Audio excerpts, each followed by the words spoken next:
একটা আইনের মধ্য দিয়ে আমাদের দেশের বর্তমান সরকার নরেন্দ্র মোদীর নেতৃত্বে এনডিএ সরকার গত 16 তারিখে এই যে আইন তৈরি করার জন্য যে বিল এটা পার্লামেন্টে পেশ করে 18 তারিখে কোনো ধরনের আলোচনা ছাড়াই সমস্ত নিয়ম কানুন এটাকে উল্লঙ্ঘন করে 18 তারিখ এটাকে সংখ্যাগরিষ্ঠতার জোরে পাশ করে আর গতকাল রবিবার ছুটির দিন সম্ভবত আমাদের দেশের মাননীয় রাষ্ট্রপতি দ্রৌপদী মুর্মু তেলেঙ্গানাতে হায়দ্রাবাদে কোন একটা অনুষ্ঠানে ছিলেন, সেখানে এই ফাইলটি পাঠিয়ে এটাকে এখন আইনে পরিণত করেছে। তার প্রতিবাদে সারা দেশে 5টি রাজনৈতিক দল, বামপন্থী রাজনৈতিক দল CPIM, CPI, RSP, forward block, CPIML liberation আজকে এই প্রতিবাদ কর্মসূচি সংগঠিত করছে। আজকে এখানে এই কর্মসূচির অঙ্গ হিসাবে এখানে যে সভা, এই সভার মাননীয় সভাপতি, এই 5টি রাজনৈতিক দলের নেতৃবৃন্দ এবং মায়েরা, বোনেরা এবং বন্ধুগণ যারা এই কর্মসূচিতে অংশগ্রহণ করছেন, তার বাইরেও পথচারী, দোকানি, শুধু নাগরিক বৃন্দ যারা আমাদের বক্তব্য শুনছেন, আমি সবাইকে আমাদের পার্টি, ভারতের কমিউনিস্ট পার্টি, মার্ক্সবাদী তথা 5টি রাজনৈতিক দলের তরফ থেকে শুভেচ্ছা এবং অভিনন্দন জ্ঞাপন করছি। বন্ধুরা, আপনারা দেখেছেন যে একটা আইন পার্লামেন্টে পাশ করেছে, 16 তারিখে পেশ হয়েছে, 18 তারিখ এটাকে সংসদের উভয় কক্ষে পাশ করিয়ে নিয়েছে। আপনারা শুনেছেন বা অনেকে জানেন এ সম্পর্কে। কি আইন এটা? স্বাধীনতার পর আমাদের দেশে বহু আইন তৈরি হয়েছে এবং আগে থেকেও কিছু ব্রিটিশ আমল আইন ছিল যা স্বাধীন ভারতবর্ষ এগুলাকে অ্যাডপ্ট করেছে, গ্রহণ করেছে। কিন্তু দেশের সংখ্যাগরিষ্ঠ জনগণ যারা কৃষির উপর নির্ভরশীল, গ্রামে যারা বসবাস করেন, দেশের অন্নদাতা, কৃষক, ক্ষেত মজুর, দিন মজুর, ভাগ চাষি, জুমিয়া, তাদের জন্য সেরকম কোন আইন স্বাধীনতার আজকে প্রায় 78 বছর বাদেও এখনো সেরকম কোন আইন হয়নি। তার মধ্যেও 2004 সালে আমাদের দেশের সংসদে যখন সর্ববৃহৎ সংখ্যায় বামপন্থীরা নির্বাচিত হয়ে যান, এই দেশের জনগণ নির্বাচিত করে পাঠান 63-64 জন,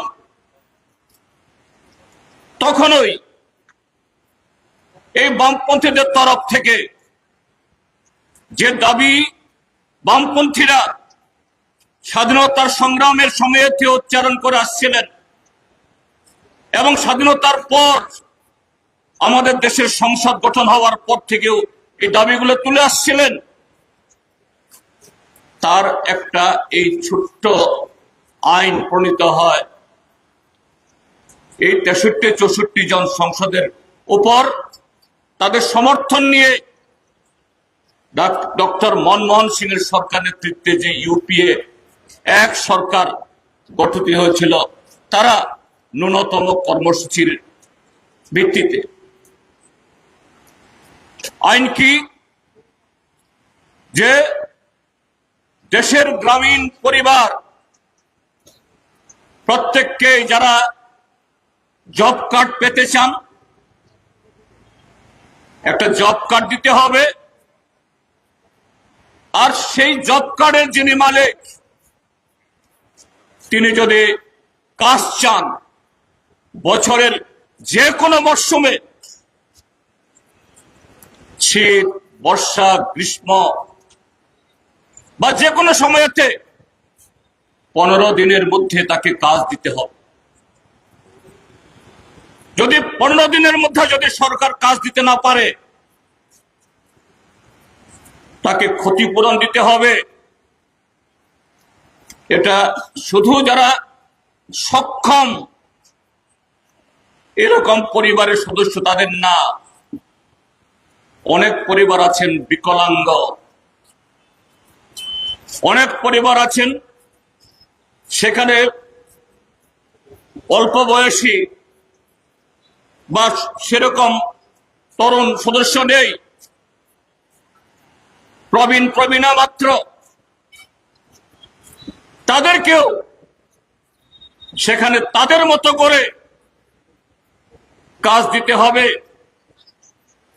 তারপরে যারা মহিলা, অন্তঃসত্ত্বা মহিলা, সেই পরিবারে অন্য কোনো সদস্য নেই, তিনি আয়ের একমাত্র উৎস, তিনি যদি কাজ চান, তার মতো করে তার চিকিৎসার, তার সমস্ত ধরনের যে সুযোগ সুবিধা দিয়ে সেই মহিলাকে কাজ দিতে হবে। কিন্তু কি কাজ পাবে সেটা আহামরি কিছু নয়। বছরে পরিবারের সদস্য একজনই হোক বা 15 জন, 20 জন, মাত্র 100 দিন কাজ পাবে সবাই মিলে। আমাদের দেশে বিভিন্ন রাজ্যের যে ন্যূনতম যে একজন শ্রমিক কত টাকা সেখানে তার মজুরি, তার একটা নিরিখ আছে, কিন্তু সেই হিসাবে রেগার এই মজুরি এটা নির্ধারিত হয়নি। ভারত সরকার মূল্য সূচককে ভিত্তি করে তারা বছরে 2-3 বার আমাদের দেশের বিভিন্ন অঞ্চলে সে রাজ্যের সেখানকার যে প্রাইস ইন্ডেক্সকে ভিত্তি করে তারা তার মজুরি নির্ধারণ করেন। আহামরি কিছুই না। সর্বাধিক এই মজুরি হরিয়ানা, পাঞ্জাব, কেরালা এরকম কিছু রাজ্যে, আমাদের ত্রিপুরা রাজ্যে এখনো এটা 250 টাকা ছুঁতে পারেনি। যদিও 18 বিধানসভা নির্বাচন আগে বলা হয়েছিল 340 টাকা করা হবে, তার ধারে কাছেও পৌঁছয়নি। তাহলে বন্ধুরা, যদি কোনো পরিবার 100 দিনও কাজ পায়, 100 দিন কাজ দেওয়া হয়, ভারতবর্ষের যে রাজ্যে মজুরি সর্বাধিক, ধরুন 400 টাকা, 400 টাকা ইন্টু 100 কত? বছরে মাত্র 40,000 টাকা। আহামরি কিছুই না। কিন্তু তারপরও স্বাধীনতার 57-58 বছর বাদে দেশে গ্রামীণ জনগণ, বিশেষ করে যারা ক্ষেত মজুর, দিন মজুর, তাদের জন্য প্রথম একটা আইন, যে কারণে এটাকে বলা হয় যুগান্তকারী আইন। এই আইন তৈরি হওয়ার পর তার যে আমাদের দেশের গ্রামীণ জনগণের জীবন জীবিকাতে কি ধরনের ইতিবাচক বা গুণগত পরিবর্তন সেখানে এনেছে, তার একটা ঝলক দেখেছি আমরা 2019-20 ইংরেজিতে যখন করোনা মহামারী হয়,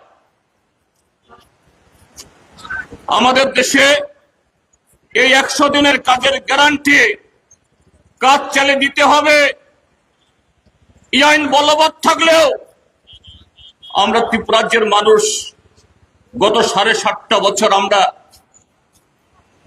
প্রত্যক্ষ করছি, ত্রিপুরাজ্যে তো শুধু রেগা আইন কেন, কোনো আইনেই এখানে চলে না, সব আইনেই এখানে বোতা হয়ে আছে। এখানে সব আইনই হলো মন্ডলের আইন, সব আইনই হলো তথাকথিত রাষ্ট্রবাদীদের আইন। শুধু কাজের অধিকার না, এমনকি কথা বলার অধিকার, ভোট দেওয়ার অধিকার, একজন নাগরিক হিসাবে তার নিরাপত্তার অধিকার, ত্রিপুরাজ্যের মধ্যে সবটাই সেখানে অচল। যেখানে তারা বলছিল এখানে যদি দিল্লি এবং রাজ্যের সরকার যদি একই দলের হাতে আসে, ডাবল ইঞ্জিনের সরকার, ট্রিপল ইঞ্জিনের সরকার হয়, একেবারে প্রথম মন্ত্রিসভা থেকে 100 দিনের জায়গাতে 200 দিন কাজ হবে, 170 টাকার জায়গাতে 340 টাকা মজুরি হবে। গত 7.5 বছর কোন বছরে 40-45 দিনের বেশি হয়নি, তাও গড়ে 40-45 দিন। কিন্তু যারা প্রকৃত দিনমজুর, নিম্ন আয়ী ক্ষেত মজুর, যাদের কাজ দরকার, তাদের প্রাপ্য 40-42 দিন নয়, আরো কম। তাহলে 40-42 দিন গড় হয় কি করে? প্রত্যেক মন্ডলে মন্ডলে, প্রত্যেক গ্রাম পঞ্চায়েতে শাসক দলের কিছু ঠেঙ্গারে বাহিনী, তারা তাদেরকে বলেন দেবতুল্য কারিয়াকর্তা। এই দেবতুল্য কারিয়াকর্তা তাদের অ্যাকাউন্টে 90-92-93, কেউ কেউ 100 দিনও তারা কাজ পায়, তারা কখনো কাজের গোড়ায় যায় না। কি করে এগুলো? তাহলে এই নামগুলো উদ্ঘাটিত হয় কিভাবে? এইভাবে যে লুট করছে অন্যায়ভাবে, এগুলো প্রকাশ পায়। এটাও এই আইন, এই আইনের শর্ত আছে, যে প্রজেক্ট তৈরি হবে, যে প্রজেক্ট ইমপ্লিমেন্টেড বা রূপায়িত হবে, এই প্রজেক্টে কত মেন্ডেজ খরচ হলো, কত টাকা ব্যয় হলো, ওয়েবসাইটে আপলোড করতে হবে। আপনারা যারা স্মার্টফোন ব্যবহার করেন, এখনো যেহেতু নতুন আইন তৈরি হলেও রাতারাতি এর সমস্ত গুলো মুছে যায়নি। ত্রিপুরাজ্যের যে কোনো গ্রাম পঞ্চায়েত, যে কোনো ভিলেজ কমিটি, যে কোনো ব্লক, ত্রিপুরাজ্য কেন সারা দেশের আপনি মোবাইলে দেখতে পাবেন, দেখবেন সর্বত্র এইভাবে পুকুর চুরি হচ্ছে, সর্বত্র এইভাবে গরিব মানুষের মাথায় বাড়ি দেওয়া হচ্ছে, লুট হয়ে যাচ্ছে। কাজেই এটা বন্ধ করা দরকার। এখন যে কদিনের ব্যবধানে এই বিল পেশ করা, কোন রকমের সেরকম আলাপ আলোচনা না করে সংসদের standing committee, joint parliament committee, select committee কোথাও না পাঠিয়ে এইভাবে পাশ করা, মনে হবে বোধহয় একেবারে তড়িঘড়ি করে ফেলেছে। মোটেই তড়িঘড়ি না। এই মোদী সরকার আসার আগে থেকেই এবং নরেন্দ্র মোদী প্রধানমন্ত্রীর তখতে বসার সময় থেকে বলছেন এটা নাকি ভারতবর্ষের পূর্বতন সরকারগুলোর তার ব্যর্থতার ক্ষতচিহ্ন, স্বাধীনতার 70 বছর বাদেও গর্ত খোঁড়ার জন্য, গর্ত খোঁড়ার জন্য এই আইন তৈরি করেছে। এই আইন আমি রাখবো না, কিন্তু কিছুদিন রাখবো পূর্বতন সরকারগুলোর ব্যর্থতা এটাকে ধরিয়ে দেওয়ার জন্য। কিন্তু এই আইন যে কত কার্যকারী, যেটা বলছিলাম আমি সেই 19-20 ইংরাজিতে, এইভাবে বিজেপি শাসিত রাজ্যগুলা থেকে গ্রামে সাধারণ এই কাজ না পাওয়ার কারণে লক্ষ লক্ষ কোটি কোটি গ্রামীণ পরিবার পরিযায়ী শ্রমিক হিসাবে দেশের এক প্রান্ত থেকে অন্য প্রান্তে যেতে বাধ্য হন। নরেন্দ্র মোদী যখন এই করোনা হওয়ার পর আগাম কোন প্রস্তুতি না নিয়ে, তাদের বাঁচানোর জন্য সেরকম ব্যবস্থা গ্রহণ না করে আচমকা লকডাউন ঘোষণা করে দিল, সারা দেশের মধ্যে হাহাকার। কি করবে এই গরিব মানুষগুলো? ট্রেন বন্ধ, গাড়ি বন্ধ, পূর্ব ভারত থেকে দক্ষিণ ভারতে গেছে, পশ্চিম ভারতে গেছে, সেখানেও লকডাউনের কারণে কারখানা বন্ধ, চাষ বন্ধ, বাজার বন্ধ, দিশেহারা মানুষ হাজারে হাজারে নিরুদ্দেশ্যের উদ্দেশ্যে প্রায় বাড়িতে ফেরার জন্য রাস্তা দিয়েছেন। কিন্তু কতক্ষণ হাঁটবেন? কত কিলোমিটার হাঁটবেন? রেল লাইনে পড়ে রয়েছে, এই লোকের উপর দিয়ে রেল লাইন চলে গেছে, রাস্তায় খেতে না পেয়ে তিলে তেলে মরে গেছে শত শত হাজার হাজার মানুষ। মোদী সরকার তার কোনো তথ্য দেয়নি। তাহলে মাত্র 100 দিনের কাজের গ্যারান্টি হলেও এই আইনের চেয়ে তার প্রয়োজনীয়তা, উপযোগ্যতা কত গভীরে আমরা দেশের মানুষ প্রত্যক্ষ আমরা করতে পারছি। এটা এক। দুই হলো, যদিও ত্রিপুরার যে বামপন্থী ফ্রন্ট সরকার থাকার সময়তে আমরা যেরকম আন্তরিকতার সহিত, নিষ্ঠার সহিত, দায়বদ্ধতার সহিত এ রাজ্যের প্রত্যেকটা গ্রামীণ মানুষের জন্য আমরা এই জব কার্ডের জন্য আমরা ব্যবস্থা আমরা করেছিলাম এবং কাজের ব্যবস্থা করেছিলাম, সুবন্দোবস্ত করেছিলাম। আপনারা শুনেছেন বছরে করে 96 দিন অবধি কাজ হয়েছে। কেন্দ্রীয় সরকারের বরাদ্দ মোদী সরকার আসার পর 2014 তখনও বামপন্থী ফ্রন্ট সরকার নানা তালবাহানা করে তারা তার বরাদ্দ দিত না।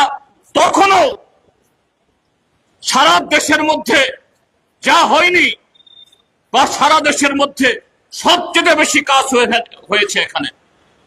শুধু এই আইনে কাজ দেওয়া না, এই আইনে কিছু মজুরি দেওয়া না, সেই মজুরি বা শ্রম, এই শ্রমকে সুপরিকল্পিতভাবে ব্যবহার করে আমাদের রাজ্যে গ্রামীণ অর্থনীতির চাকাকে আমরা সেখানে মানে গতি দিয়েছি। আমরা গ্রামীণ অর্থনীতি বিকশিত হয়েছে। আজকে ত্রিপুরা রাজ্য রাবার উৎপাদনে দেশের মধ্যে দ্বিতীয় বৃহত্তম উৎপাদনকারী রাজ্য। কিভাবে হয়েছে? গ্রামীণ মানুষের হাতে তো এত অর্থ নেই যে রাবার বাগান তার কষ্ট পেতে 60টা বছর অপেক্ষা করতে হয়। এই রেগাকে আমরা হাতিয়ার করেছি। এই রেগায় একদিকে 100 দিন কাজ করবে সে গ্রামীণ মানুষ, আরেকদিকে সেই 100 দিনের যে শ্রম, সেই শ্রমকে ব্যবহার করে রাবার বাগান, ফলের বাগান, জলাশয়, গ্রামীণ জমিনগুলো এটাকে সংস্কার করে আরো বেশি চাষের উদ্যোগ। এইভাবে এই ত্রিপুরা রাজ্যের অর্থনীতি গ্রামীণ মানুষের হাতে টাকা গেছে। গ্রামীণ মানুষ তারা শুধু অর্থনৈতিক দিক থেকে উপকৃত হননি, যে অধিকারবোধ, সেন্স অফ বিলঙ্গিং, আমিও এই রাষ্ট্রের একজন নাগরিক, এই ভারত রাষ্ট্র নির্মাণে আমিও একজন গর্বিত ভারতবাসী। এইভাবে রেগা একটা যুগান্তকারী ভূমিকা পালন করেছে। কেন ভারতীয় জনতা পার্টির মতো একটা পার্টি, যে পার্টি আরএসএস এর তার মতাদর্শে পরিচালিত, আরএসএস এর তথাকথিত হিন্দু রাষ্ট্র, যার সাথে হিন্দু ধর্মের কোন লয় নেই, আরএসএস এর তথাকথিত হিন্দু রাষ্ট্র ওই মনুসংস্কৃতির উপর ভিত্তি করে হিন্দু ধর্মের কোন চ্যাপ্টারের সাথে তার কোনো সম্পর্ক নেই।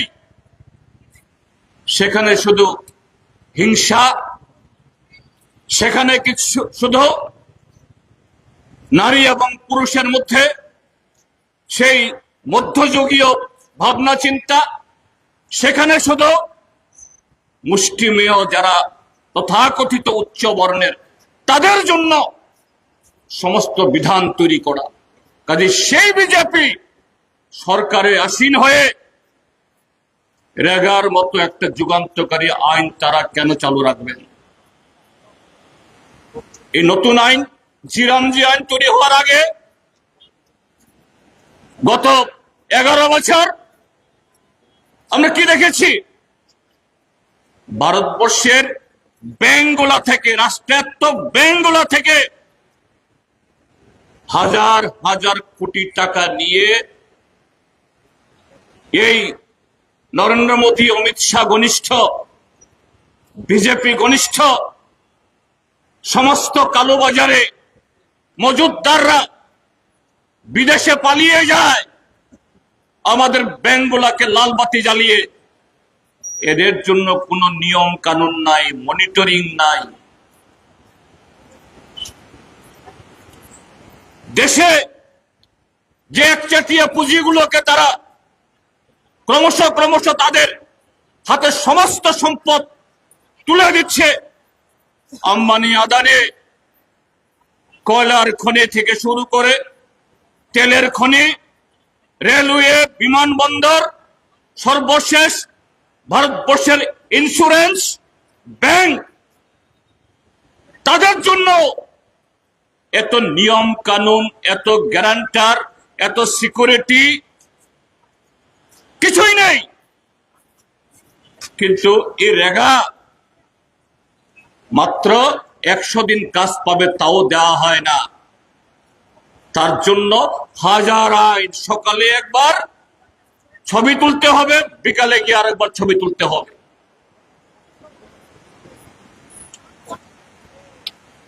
আমাদের ব্যাংকের অ্যাকাউন্টের সাথে এখন আধার কার্ড লিঙ্ক করা আছে। আধার কার্ড লিঙ্ক করতে গেলে পরে হাতের বৃদ্ধাঙ্গুষ্ঠ দিয়ে টিপ দিতে হয়। গ্রামীণ মানুষ স্বাভাবিকভাবে যারা গায়ে গতরে খাটেন, আঙ্গুলে নানা ধরনের তাদের হয়, কাজ করতে করতে সেই আঙ্গুলের রেখাগুলি ক্ষয়প্রাপ্ত হয়।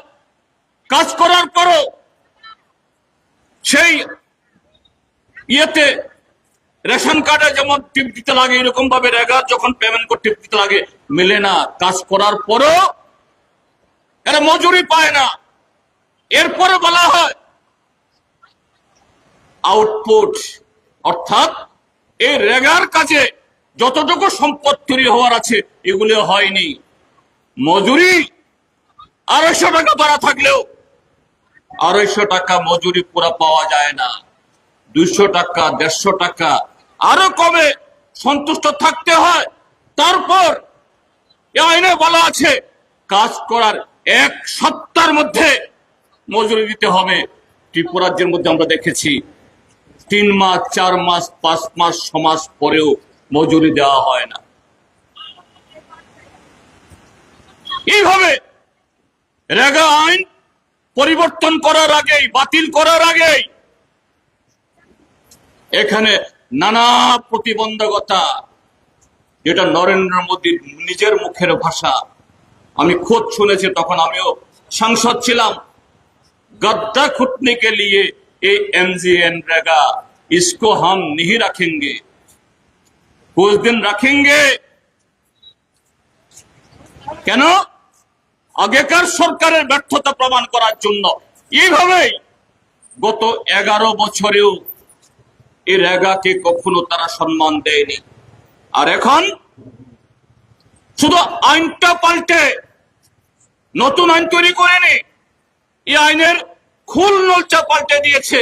এখানে আমার পূর্ববর্তী বক্তা একজন বলেছেন গ্যারান্টি, 100 দিনের কাজের গ্যারান্টি, অর্থাৎ 15 দিনের মধ্যে কাজ চাইলেই দিতে হবে। এই গ্যারান্টি বাদ, এই গ্যারান্টি নেই।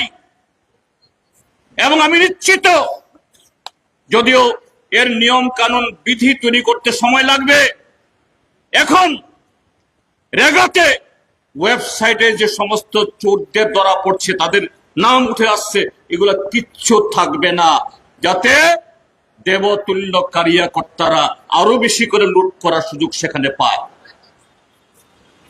এখন বলা হয়েছে রেগাতে মাত্র 100 দিনের কাজ, এটাকে 125 দিন করা হবে।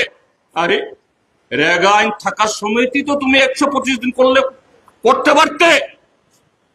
125 দিন সে তখন করতে বাধা কোথায়? বাধা ছিল না। এখন বলছে বছরে 2 মাস কাজ বন্ধ থাকবে। কোন সময়তে?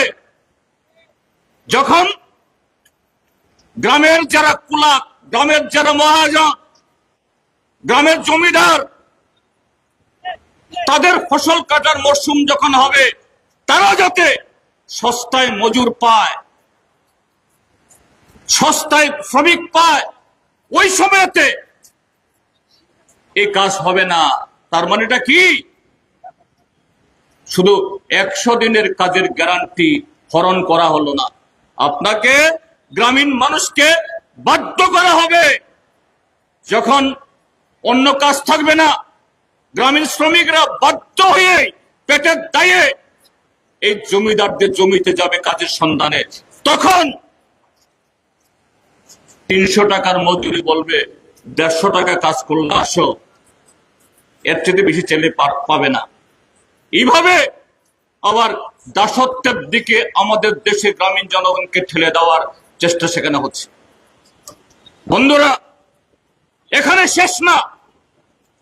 RSS, ভারতীয় জনতা পার্টি মানে হলো তাদের যে রাজনৈতিক চরিত্র, মনস্মৃতিকে অনুসরণ করে সেখানে যারা ধর্মনিরপেক্ষ, গণতন্ত্র, এই শব্দগুলো যারা উচ্চারণ করেন, তার পক্ষে যারা কথা বলেন, তারা তাদের কাছে শত্রু, তাদের চোখে তারা দেশদ্রোহী। মহাত্মা গান্ধীর কিছু নীতির সাথে আমরা যারা বামপন্থীদের কিছু পার্থক্য আছে, কিন্তু তারপরও মহাত্মা গান্ধী আমাদের দেশের স্বাধীনতা অর্জনে অন্যতম মহানায়ক হিসাবে আমরা সর্বকালে আমরা স্বীকার করে, পূজা করে, সম্মান করে মহাত্মা গান্ধীকে জাতির পিতা হিসেবে আখ্যায়িত করেছে। আমরাও সেভাবে সম্মান জানাই। সেই মহাত্মা গান্ধী সেখানে ধর্মনিরপেক্ষতা, গণতন্ত্র, বহুত্ববাদ এবং আমাদের দেশের যে গ্রাম পঞ্চায়েত স্বাধীনতা আন্দোলনের সময়তে তখন বলেছিল যে পঞ্চায়েতকে শক্তিশালী করুন, পঞ্চায়েতে যান। এই ভারতবর্ষ তার শক্তি লুকিয়ে আছে এই পঞ্চায়েতে, অর্থাৎ গ্রামীণ মানুষ। মহাত্মা গান্ধী সে কথাগুলি বলতেন, আমরা এগুলোকে শ্রদ্ধা করি। কাজেই মহাত্মা গান্ধীর এই গ্রাম পঞ্চায়েতকে, ধর্মনিরপেক্ষ নীতিকে, বহুত্ববাদকে, সাম্প্রদায়িকতার বিরুদ্ধে তিনি যে কথা বলতেন, সোচ্চার ছিলেন, এটা তাদের কাছে গ্রহণযোগ্য না, এটা হজম করতে পারে না। নাথুরাম গডসে এই কারণে 1948-এর 30 জানুয়ারিতে তাকে খুন হতে হয়েছে। কিন্তু কোনদিন আরএসএস এবং ভারতীয় জনতা পার্টির কাছ থেকে এই গডসের জাতির পিতাকে যারা এই যে হত্যা করেছে তার সম্পর্কে তাদের কোনো বক্তব্য শুনেছেন? শুনেননি। বরঞ্চ আরএসএস বিজেপির কোন নেতা নেত্রী গডসেকে পূজা করেন এবং তাদের একজন নেত্রী সাধ্বী ঋতম্বরনা কি জানি ভোপালের এমপিও ছিলেন। গডসের জন্মদিনে মহাত্মা গান্ধীর একটা মূর্তিতে গুলি করে রক্ত জড়িয়ে কৃত্রিমভাবে উদযাপন করেন। এগুলো আবার ফলাও করে সোশ্যাল মিডিয়াতে তারা প্রচার করে। ভারতীয় জনতা পার্টি, আরএসএস সেই নেত্রীর বিরুদ্ধে একটা কথা বলেনি। কাজেই সেই মহাত্মা গান্ধীর নামের সাথে যদি এরকম একটা আইন জুড়ে যায়, যে আইনের সাথে দেশের প্রায় 14 কোটি জব কার্ড হোল্ডার যদি 4 জন করেও যদি করে ধরেন, প্রায় 66 কোটি 70 কোটি মানুষ এই আইনের সাথে সরাসরি যুক্ত। কাজেই এই 70 কোটি মানুষের কাছে মহাত্মা গান্ধীর নাম যাবে, মহাত্মা গান্ধীর নাম উচ্চারণ হবে, মহাত্মা গান্ধীর আদর্শ কিছুটা হলেও সব সময় তার চারিদিকে বিরাজ করবে। কেন সহ্য হবে? কাজে মহাত্মা গান্ধীর নাম তুলে দিতে হবে, সাথে অধিকার। কাজেই 16 তারিখ আর বিল পেশ করলো, 18 তারিখ পাশ হয়ে গেল, একে রাতারাতি না। ভারতীয় জনতা পার্টি একেবারে শুরু থেকে তককে তককে ছিলেন। এরকম দেশে কত আইন, কত বিল আসে জনগণের সাথে সম্পর্কিত। এই ত্রিপুরার সম্পর্কে বলি, ত্রিপুরা রাজ্যের এডিসি কে অধিক ক্ষমতা এবং অর্থ দেওয়ার জন্য 2018 ইংরেজিতেই একটা বিল পেশ হয়েছিল 125তম সংবিধান সংশোধনী বিলের নামে।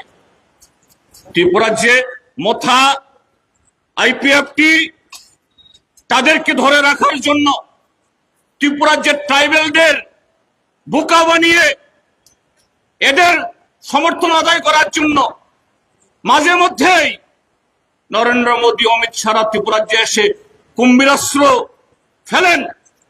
কিন্তু 18 সালে যে বিল পেশ হয়েছে এবং সে বিলের নম্বরও হয়েছে 125তম সংবিধান সংশোধনী বিল। আজকে 2025 সাল, 7-8 বছর হয়ে গেল, সেই বিল পাস হয় না। কিন্তু 70 কোটি মানুষের জীবন জীবিকা, স্বাধীনতার প্রায় 6 দশক বাদে যে অধিকার তারা পেয়েছে ন্যূনতম, এটাকে কেড়ে নেওয়ার জন্য রাতারাতি রবিবার দিনে ওই হায়দ্রাবাদে ফাইল পাঠিয়ে রাষ্ট্রপতির কাছ থেকে তাদের সই আদায় করে এটাকে আইনে পরিণত করতে হয়।